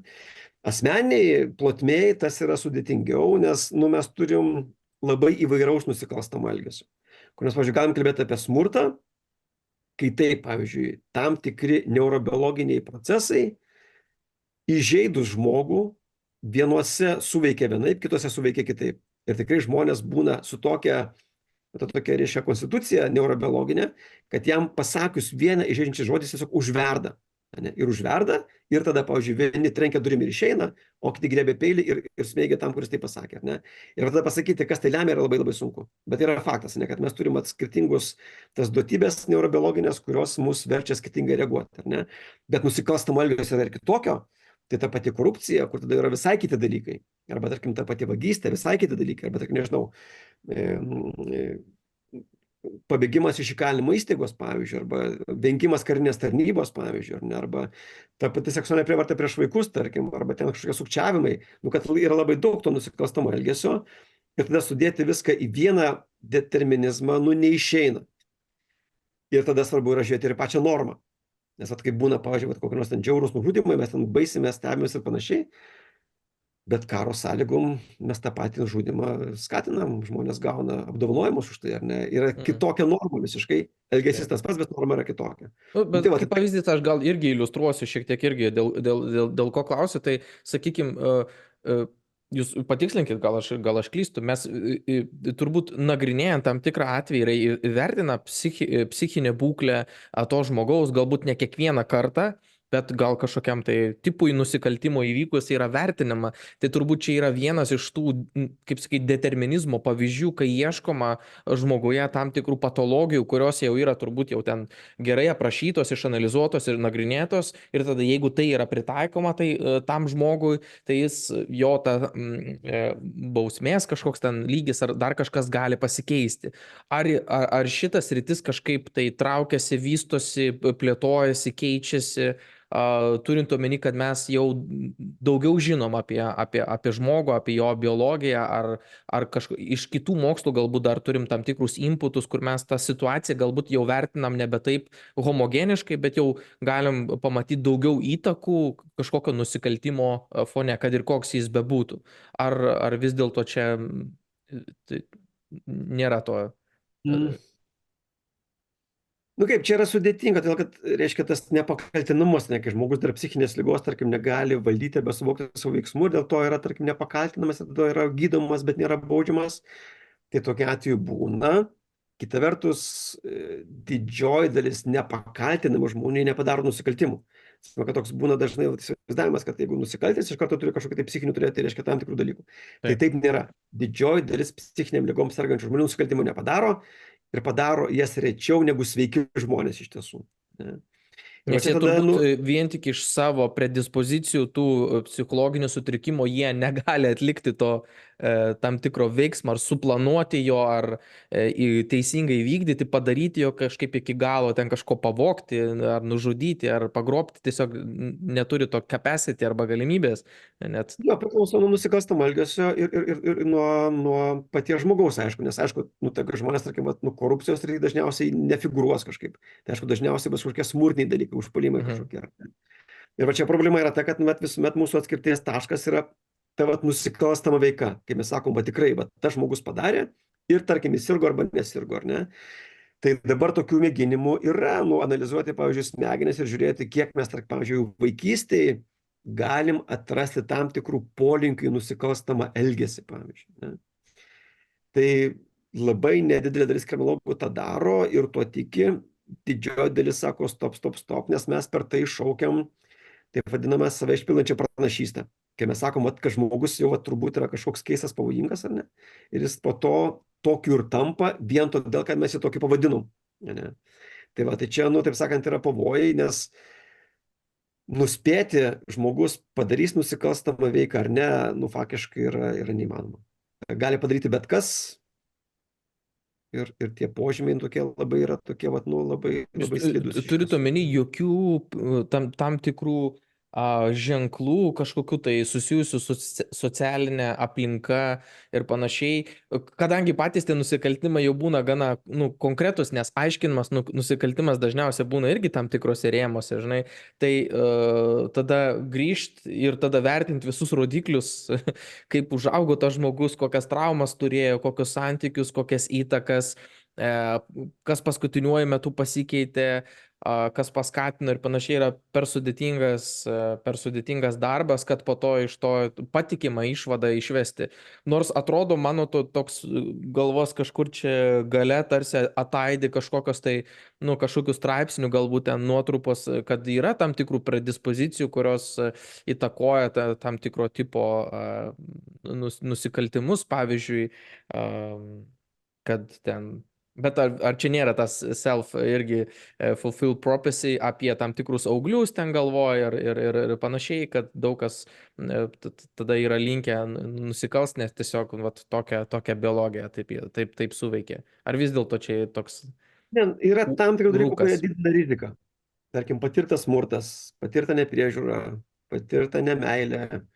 Ten netgi kartais yra žiūrima, kad, tarkim, alkoholio vartojimas, mamos, kai jinai buvo nešė, ten rūkimas, ar ne, tokie dalykai, jie didina riziką. Ne, kad vaikas, tarkim, dažniau nusikalsta, ne. Bet kita vertus mes turim ir tokias pačias sąlygas, tarkim, ir vaikai nenusikalsta. Ne.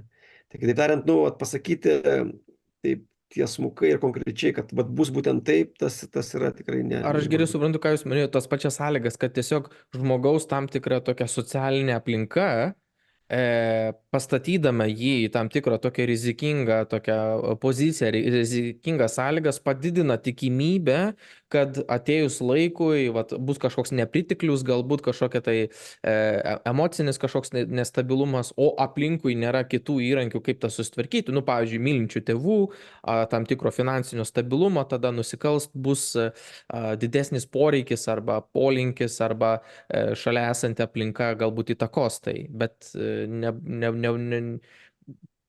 kaip sakyti, įvairių grupių žmonės gali atsidurti tokiuose situacijose.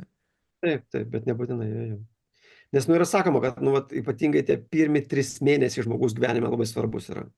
Kiek, va, šiuo atveju mama rūpinasi vaiku, kiek jis jaučia, kad jis yra mylimas, prižiūrimas, kiek yra maitinamas ar ne, kiek yra saugia aplinka ir panašiai, ne. Tada pirmi 3 metai labai svarbus nėra. Tai va, tai tas matyti, ar ne, kad jeigu tos priežiūros ir meilės ten buvo mažiau, tarkim, to pavojaus nukrypti į kriminalinę karjerą yra daugiau, tarkim. Bet priešingai, mes turim daug, kur žmonės patyrė visą tą meilę, priežiūrą ir vis tiek nusikalsta, nes mes to nusikalstamą elgesį turime labai, labai įvairaus, ar ne? Jo, Ta prasme, ir priešingai, ar ne, kurie nepatyrė, bet nenusikalsta, pavyzdžiui, tai čia viskas taip yra tokie tikimieji dalykai, nu, ir jie tokie, vat, nu, yra koreliacijos, ne, kurios to ryšio priežastinio neparodo su jokiu veiksmu iš principo. supratau. Nu, čia gal šiek tiek irgi tokia, kaip sakyti, aš ir pats kalbu tam tikrais tokiais stereotipais, kuriuos ir man bando įpiršti ir tada po to jie ataidė apie tai, kad o koks tas yra, žinai, kaip čia sakyti, kokios tos sąlygos, ne, kur reikia ieškoti to būsimo nusikaltėlio, ne, arba kaip jis atrodo, žinai, vos ne tokia veidoskaita, ne, o kaip jis ten, koks jo tas portretas yra, žinai, visuomet norisi tų aiškesnių atsakymų, ta prasme, ir tikimasi, kad o jau tiek metų mes čia viską studijuojam, tai jau, žinai, portretą to Doriano Grėjaus mes čia turim kažkokį tai, bet pasirodo, kad niekuomet jo kaip ir nėra. Įvairovė yra tokia didelė ir situacijos yra tokios didelės, kad sunku ir pasakyti. Bet kitas mano klausimas yra susijęs su tuo, kaip pati Lietuvos, pakalbėkime apie Lietuvos, galbūt yra kažkokie tyrimai, kurie ten kitų šalių nagrinėja, bet kaip pačios įkalinimo įstaigos generuoja sekančias, nežinau, nusikaltėlių kartas, ar negeneruoja, gal čia vėl bus stereotipas visiškas, ir ar mūsų kažkokia sistema, kuriai aš, jau tikrai girdėjęs daug pastabų, kad mes vėlgi ten paskutiniai vietą atsiliekam, sąlygos prastos ten ir visa kita.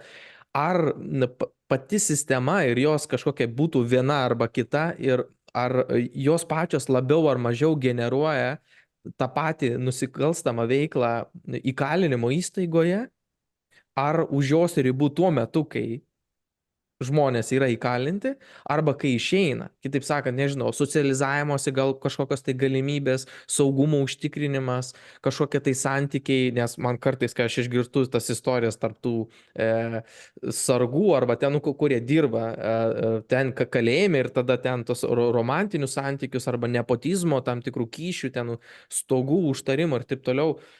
atrodo keista, nežinau, kiek jūs susipažinę su tuo, kaip ta pati sistema save, nežinau, save formuoja, ar ji yra tokia praskiedžianti tos santykius ir tą būsimą tokią kriminalinį tokį vyksmą, ar jį kaip tik kūrė, nes man atrodo, kad dabartinė tokia sistema yra tokia kaip tik kūrenti galimybės toliau nusikalsti, vien tik tai kaip įstruktūrizuota. Bet vėlgi čia gali būti visiški stereotipai, jūs biški apšvieskit su prožektorium šitą vietą. Nu čia geras pavyzdys, kur viskas atsiremia į požiūrį į žmogų. Koks jisai yra? Totalitarinis arba toksai humaniškas, vadinkim. Vėlgi pasakysiu pavyzdį, kai prieš 20 metų mes su draugais važiavom į Lenkiją ir po to į Kaliningradą. Ir Kaliningrade nuėjom į barą, mes buvom šokiruoti aptarnavimu. Tai buvo tikrai, tas, nežinau, gal pamenė toks, tas senas sovietinis, kur tu esi niekas. Ta moteriškė, kurie atėjo priimtų sakymą, yra viskas, tu esi niekas. Tu esi jai problema iš tiesų. Ir mes kaip džiaugiamės atvažiavę į Nidą, pervažiavę sieną ir pamatė visai kitokį požiūrį. Ne? Tai va čia vėlgi, čia yragi tie patys žmonės, ne? Bet yra skirtingos sistemos. Tai va, kalbant apie bausmių vykdymą, tai aš tą labai drąsiai sakau, tą aš sakau ne vien aš, tą sako patys kaliniai, tą sako dauguma, kurie į tos kalėjimo įstaigos nueina, jinai tebėra Sovietų Sąjungoje.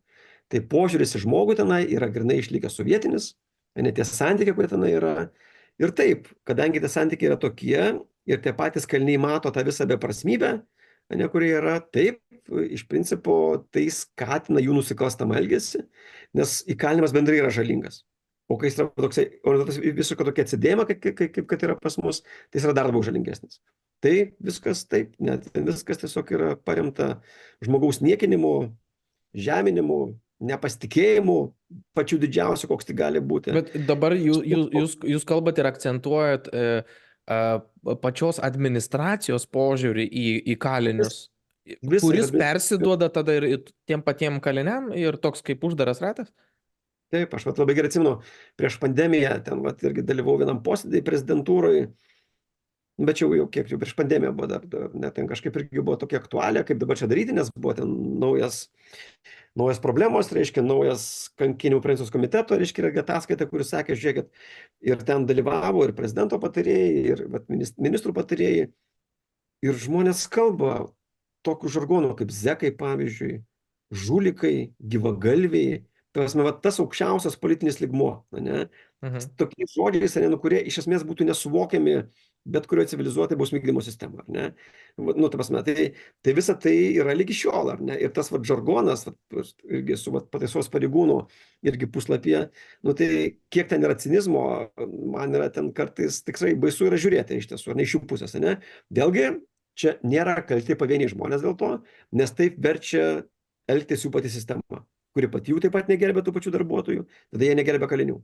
Ir tiesiog viskas taip yra tarpusiai susiję. Niekinimo bendra tokia, tavęs negerbė, tavo sąlygos prastos, galbūt atlyginimai maži ir tu tada tą savo nuoskaudą permeti žemesniai grandžiam, kurios iš jūsų turbūt ne kaip žmonės laikai ir tada...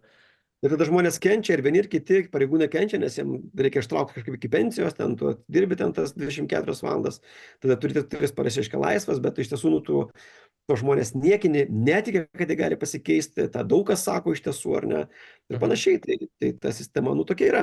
Bet aš kaip sakau, aš tą esu suvokęs, kad jos nepakeisi iš šalies, jinai tik pati gali pasikeisti.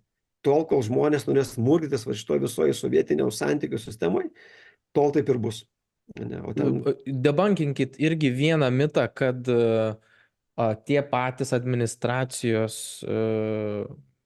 žmonės papuola į santykius arba kartais būna prispausti irgi to kriminalinio pasaulio atstovų ir turi patarnauti tiem patiem kaliniam ir panašiai, todėl kad administracijos žmonės, jie, nesunku sužinot, kas jie tokie yra, jie gyvena visuomeniai, o turint omeny, kad dalis kalinių gali laisvai bendrauti su išoriniu pasauliu ir galbūt duoti komandą susisiekti, ką turi padaryti, tai yra didelė tikimybė, kad toks žmogus gali patirti spaudimą. Nemažai tokių istorijų buvo ir aprašyta. Ar čia yra pavieniai atvejai, ar čia yra tokia kaip didelė grėsmė ir papildomas toks stresorius tiem patiems žmonėm dirbančiam administracijoje ir tu nežinai, kas tave nutiks, galbūt tave už vadelio kažkas tampys, tu pražiūrėsi į kažkokius tokius dalykus, nu kaip, pavyzdžiui, irgi atrodo nesuvokiamas dalykas, ta prasme, live transliacijos iš kalėjimų, telefonai, susiskambinimai. Tada ar dėl to vyksta tokie dalykai, kad ta administracija yra priversta užmerkti akis, todėl kad ji gali patirti bet ką grįžinėdami namo? Ar čia yra tokia realybė jų gyvenimo? Ne, aš to aš nesiečiau, tikrai ne tai, kad tarnauja jiems ir tikrai tos grėsmės laisvėje, nu, aš tokių atvejų, nu, gal vienas kitas yra buvę, bet tai būna tikrai labai labai retai. Tikrai nėra taip, kad kaliniai ar buvo ar esame kažkaip mėgintų keršyti ten darbuotojai. Nu, tai tikrai būna, nu, tabų dalykai, kurie, nu, tikrai retai nutinka. Bet faktas, kad administracija turi kažkaip tai suktis to situacijai, kuri yra sudėtinga, kuri pirmiausia yra bloga infrastruktūros geros nebuvimo, kur mes turim daug kalinių vienoj patalpoj, kurie vaikšto, reiškia, tam tikroje teritorijoje laisvai, ne, kur neturi dauguma jokio darbo prasmingo. Ne, ir tada tu kažkaip turi suktis ir faktas tada, nu, kažkur va tuos tokius kalinius, kurie turi daugiau įtakos, tada juos apgyvendini geresnėse sąlygose. Ne, ir tada taip jie palaiko tam tikrą vidinę tvarką ir tai administracija tai yra labai dėl to patogu. Ne, tai čia tas faktas, ne, kad taip yra. Ne. Ir dėl to telefonų ten turi visi telefonus, kas tik nori turėti. Ten narkotikų yra gauti lengviau negu narkotikų gauti laisvėje. Nusikalstamumas registruotas yra 3 kartus didesnis negu, tarkim, laisvėje, žiūrint santykinį skaičių, ne kaliniams ir gyventojams Lietuvos, reiškia, laisvėje.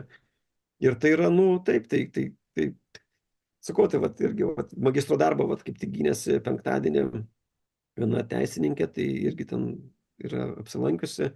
Ta darbą rašydama, sako, tai yra net ne Europos Sąjunga, tai yra kažkokia erdvė, kuri visiškai yra... Vat, Kitas pasaulis, ne? Tas pasaulis, absoliučiai. Tai sako žmogus, kuris ateina vat, iš išorės, ne, bet, nu, studentė būdama, ar ne. Bet, nu, tą sako kaliniai ir tą sako ir prižiūrėtojai, nu, kurie šiek tiek, nu, tą suvokia, kokioje sistemoje dirba, ar ne iš tiesų. Tai... Nu, visiškai netikėtas klausimas, nežinau, kodėl jis man šovė.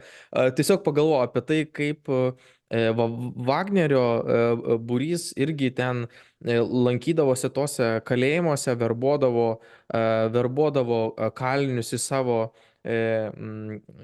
savo tos būrius. Tiesiog man kilo toks klausimas, kaip sovietų laikais gal ir dabar yra, koks tas principas, mechanizmas, jeigu nežinot, sakykit, kad nežinau, kaip išnaudojami yra kaliniai būtent va tokio militaristiniam pajėgom ir tokiems poreikiams. Čia geras labai pavyzdys, nes, nu, iš principo, tarptautinių standartų kontekstas, ar ne, ten kitų šalių, tarkim, įstatymai ir visa sistema labai aiškiai sako, kad laisvės atėmimo bausmės tikslas yra, kad žmogus gyventų laisvėje nenusikalstamas po bausmės atlikimo. Kad jis išsaugo savo orumą, kad jis netenka tik laisvės, kad jis turi palaikyti ryšius su artimai žmonėm, kad turi dirbti, jeigu yra darbo, turi uždirbti pakankamai, kad suprastų, kad iš darbo jis gali gyventi ir tiesiog yra saugomas kaip žmogus, ne?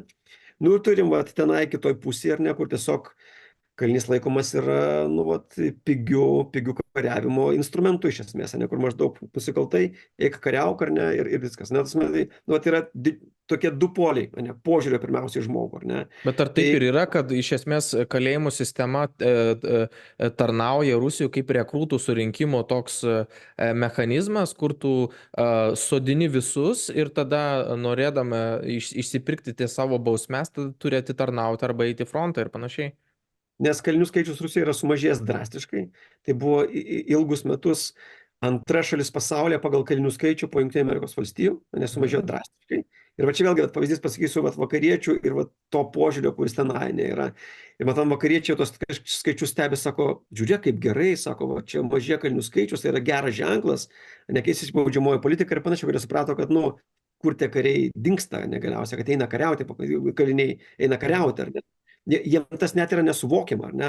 Tasme, kad jokioj nu vakarų šaly tai nebūtų instrumentas išnaudoti juos, vat, maždaug išpirk kaltę, eik ir žūk už tėvynę, pavyzdžiui. Nu, tai sakau, čia yra grinai požiūrio į žmogų klausimas, ne? Čia pirmiausias yra skirtumas. Ne? O jūs paminėjote Ameriką. Koks ten požiūrio klausimas yra opus, kodėl tiek žmonių yra kalinama? kas pas jų ten nesuveikė toj sistemoje, kokie ten socialinės perturbacijos arba kažkokie stereotipai taip veikia, kad tiek žmonių yra Tai va, įkalinama. Kas ten vyksta? nelygybės indeksas taip pat labai aukštas kaip ir Rusijoje. Ir čia vėlgi yra labai aiški koreliacija, kuo daugiau nelygybės, tuo yra daugiau kalinių. Ir Mhm. kuo jau, mano minėta, daugiau nepasitikėjimo, tuo yra daugiau kalinių. Ir ten, aišku, yra visai kita istorija. Tai yra demokratinė šalis, neturinti visą valdžią demokratinę, žiniasklaidą demokratinę ar ne, bet tie tokie istoriniai visi pirmiausia požiūrio į nusikalstamą elgesį ypatumai, socialiniai, kultūriniai ir rasiniai konfliktai įlemia, kad jie turi daug kalinių. Ne, turi netgi tą pačią mirties bausmę, ne 2/3 valstijų, kur Europoje tai yra visiškai, nu, tikrai drąsiai sakau, pamiršta tema ir jos tikrai nu, niekada nebus, jeigu mes gyvensim ir toliau tokiam sąlygom, kokios gyvenam. Ten jie turi ir netgi dalis kriminologų, kur Europai tikrai nu, nerasim kriminologo, kuris būtų už mirties bausmę. Ten net yra kriminologų, kuris sako, nu tai yra tiesiog dalykas, kuris nu, turi būti, nes yra bausmės tam tikri niuansai. Tai va, tai už tai daug kalinių, už tai daug yra juodaodžių, nes nepaisant, reiškia, to viso diskriminacijos panaikinimo, tie stereotipai vis tiek yra labai labai gajus. Ne? Ir nusikaltelių juodaodžių kalėjimuose yra daug daugiau negu, pavyzdžiui, registruotų nusikaltelių. Ne? Tai reiškia, rodo, kad yra didžiulis selektyvumas. Ne? Kad juodaodžių patekti į kalėjimą yra daug šansų, gal 20 kartų, man atrodo, ten kažkas skaičiavo, yra daugiau negu, tarkim, baltaodžių. Ne? Nu ir tada va, tokie dalykai, socialinės apsaugos nebuvimas visiškai, ne? Kur mums nesuvokiama, ne? Kur va, tai, ką mes turim, visas ten socialinės pašalpas, tas visas garantijas, ar net panašiai, jie tą laiko komunizmu. Ne, tai va, tai ir sako, kad to nu, mums nereikia ir niekada nebus. Jo, jie saugiklių turi mažiau šitoj vietoje ir atsidūręs žmogus tam tikrom tokiam neapibrieštume gali greit patapti benamis ar papult ir į poreikį nusikalsti ir jau kelio atgal gali irgi. Tai va tos įtampos ten ir socialinės labai daug, ne, ir už tai jie turi daug kalinių. Tai aš va, irgi va, mano disertacijos vadovas Dunkeris, ne, jisai vokietis, tai jisai ten daro tokius, reiškia, pažintinius seminarus amerikiečiams, kuriem labai yra įdomu, vat, kodėl Europoje yra tiek mažai kalinių. Nes Europoje yra 10 kartų mažiau kalinių pagal vidurkį negu tarp Amerikos valstijose. Aš nekalbu apie atskiras šalis, pavyzdžiui, Suomija yra dar daugiau, dar mažiau, ar ne?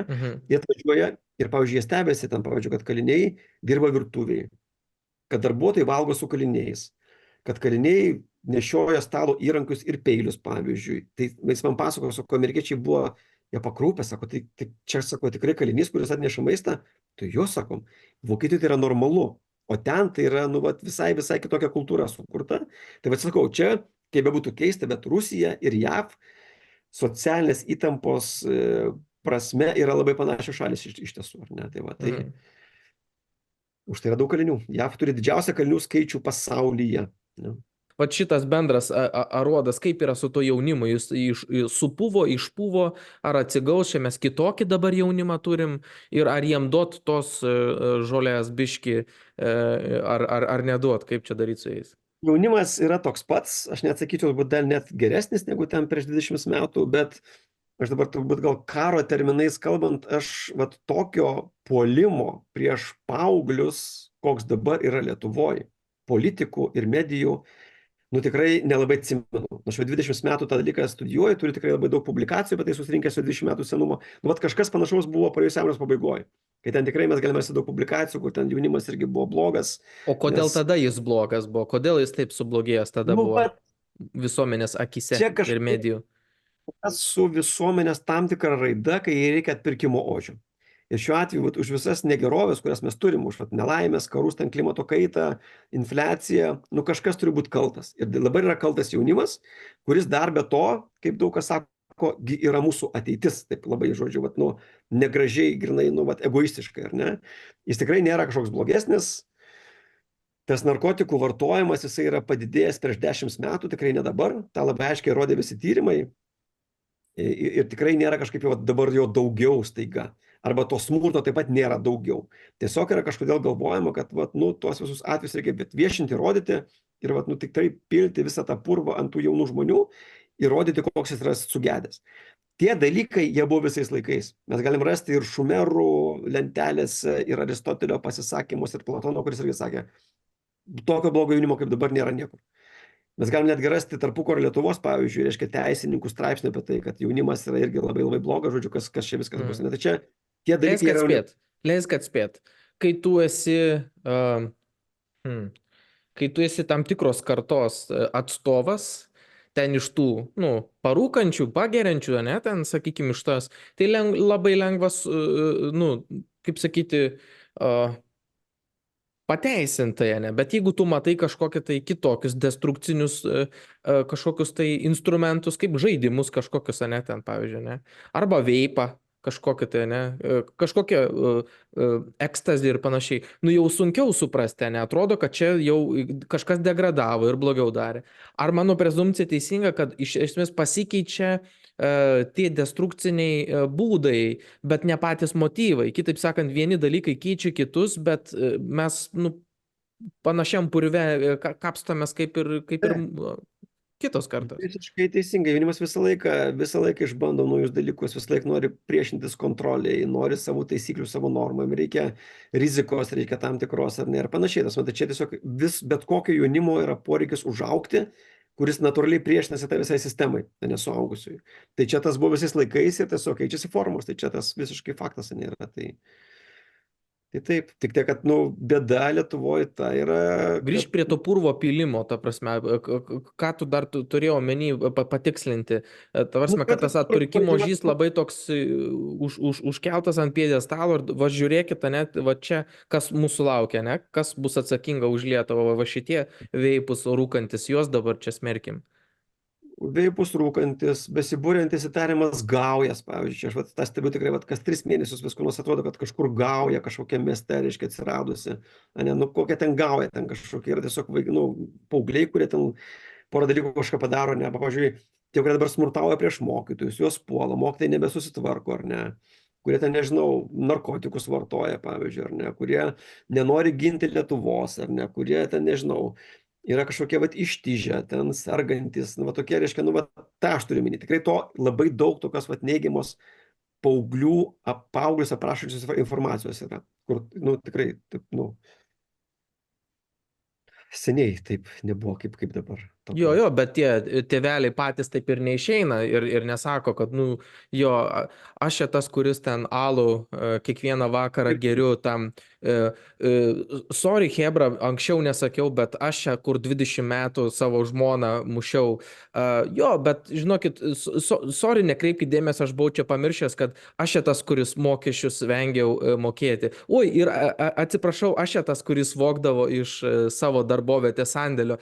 Aš viską tą buvau užmiršęs pasakyti, bet jūs, Hebra, kurie čia veipinat ir į kažkokią grupelę kažkada primušėt kažkokią kaimyną, jūs čia patys tie blogiausi turbūt esat. Nu, aš matau dažnai vat, tokį visišką nesugebėjimą pamatyti tam tikrų kitų kartų, tam tikro tokios savirefleksijos ir pasakyti, kad, nu, come on, ta prasme, apie ką jūs čia kalbate, ta prasme, jūs pasižiūrėkite į savo kartos problemas, ta prasme, į savo šeimas, į savo draugų ratus, ta prasme, išėjusius kažkur grioviuose paskendusius, nusidaužusius kažkur avarijoje, girtuose apsinuodijusius, nu, ta prasme, apie ką jūs kalbate, ta prasme. Vat man kartais tokia reakcija yra. Gustavo Jungo tas šešėlio projekcija, kai žmonės savo šešėlį projektuoja kitiems, ne, ta prasme, kai, reiškia, mato kažką perkeldami kitam, nors visą tai yra juose pačiuose. Tai tas, nu, paaugliai tam puikiai tinka, nes jie nesipriešina. Tas aš tikrai tiek publikacijų, tokių, nu, negražių, tokių niekinančių, neįsigilinančių apie jokią kitą socialinę grupę nesuskaitęs kaip apie paauglius. Net apie kalinius, net apie migrantus, bet būtent paaugliai. Tikrai yra tokių epitetų, tokio niekinimo, tokio žargono, kur jokiai kitai socialiniai grupė tai nėra taikoma. Tik paaugliams, nes visi puikiai žino, nu, to atgal negausi. Tai yra tiesiog grupė, kur tu tiesiog gali pilti ir be to galvoju, kad visi puikiai supras, kad ten jos kažkaip tai pavadinai. O čia įdomus dalykas.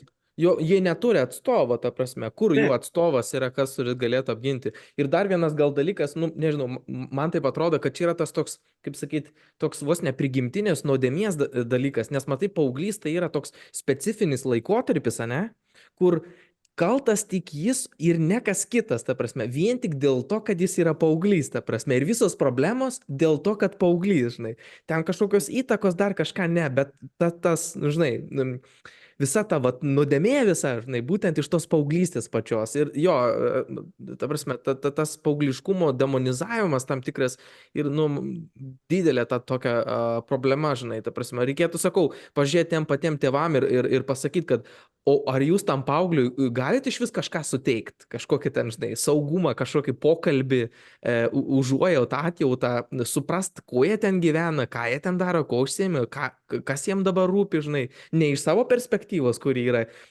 susiformavusi kelių dešimčių atgal, žinai, bet vat, kas dabar vyksta, kai jiem, žinai, pasakyti, o ką čia reikia, ta prasme, apie ką čia tas klausimas yra, žinai. Taip, jau grįžtant prie pokalbio pradžios, labai yra pavyzdys geras, kartais net susimąstome, reiškia, kad dažnai būna, kad norima, pavyzdžiui, diegti vertybės paaugliams, skiepyti ar ne, ir panašiai. Yra komunistų partijos teiginiai, ne, kurios galima surasti senuose tarybiniuose vadovėliuose. Ne, tokio smurto, norisi ir kažkokio, ne? Nu, žmonės net nesupranta, kad, Perauklėti, pasme, kad tu, turi suprasti, tai, ką, pavyzdžiui, sako ir tarptautiniai standartai, kažkiek toleruoti to elgesio, todėl kad tai yra būdingas tam amžiaus tarpsniui, kuris dažniausiai praeina savaime, ne, tas nusikalstamas elgesys arba toks didesnis elgesys, bet aišku, yra dalis paauglių, kuriem reikia pagalbos, reikia intervencijos, ne, bet tai negalima tada iš karto visiems kabinti, kaip kažkas sakė, tokia garsia frazė maždaug, anksčiau visi buvo alkoholikai, dabar visi yra narkomanai, ne, nu absurdas, jeigu žmogus ten rūko žolę, tai jis dar nėra narkomanas, ne, tas metai nebūtinai yra kažkokia tai liga, tai eksperimentavimai yra bandymai ir panašiai. Ir tu neiškart negali primesti kažkokio tokio dalyko, visiems, ne iškart. Taip, yra dalis rizikos, kur gali jais tapti, ne, bet tikrai ne visi, ta prasme. Tai, lygiai taip pat kaip ten, kas išgeria alaus, ten 15 metais, jis dar nėra alkoholikas. Taip, jis gali tapti, rizika yra, bet tu negali iš karto, nežinau, 100 000 tų paauglių, kurie yra, bet iš karto laikyti kažkokiais tokiais, nepagydomais, nepataisomais ir nesutramdomais. Ar ne, jo, bet tikrai alkoholikas nebus tas, kuris ketvirtadienį prie Žalgirio išgeria, šeštadienį išgeria prie realybės šou, antradienį išgeria prie žinių ir dar trečiadienį pas draugą. Jau tas tikrai nebus alkoholikas, bet tas, kur ten pagavo pavartojantį, tai bus tikrai narkomanas. Ačiū už šitą pasidalinimą ir išplėtimą šitos dalies, kaip tu irgi supratai, čia irgi man skauda šitoj šiek tiek vietoj. Tai ačiū, kad sudalyvai, ačiū Gintautui. Čia skeptiški pokalbiai, sekit skeptikų draugijos veiklą Facebook'e, klausykit skeptiškų pokalbių YouTube kanale, o audio versijos Spotify platformoje ir sustiksim kitą kartą. Iki kol kas. Iki.